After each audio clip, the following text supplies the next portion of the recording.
Hi friends, வாங்க இன்னைக்கு நம்ம விளக்கெண்ணெய் ஆட்டுறது எப்படிங்கிறத பார்க்கலாம். இதுதாங்க உங்கள் எல்லாத்துக்கும் தெரியும். இதுதான் கொட்டமுத்து. ஒரு சில ஊரில் ஆமணக்குன்னு சொல்லுவாங்க.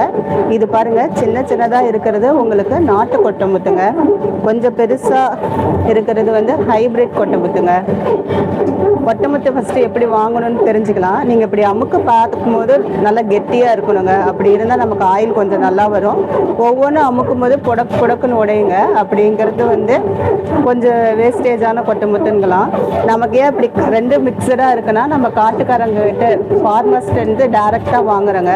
அதனால் மிக்சடாக தான் நமக்கு கிடைக்கும். ஒரே வெரைட்டியான கொட்டமுத்து வந்து நமக்கு கிடைக்கிறது கொஞ்சம் ரேருங்க. பாருங்கள், 12 கிலோ கொட்டமுத்துங்க. 12 கிலோ கொட்டமுத்துக்கு நம்ம 1/2 லிட்டர் தண்ணி ஊற்றி ஆட்ட போகிறோங்க.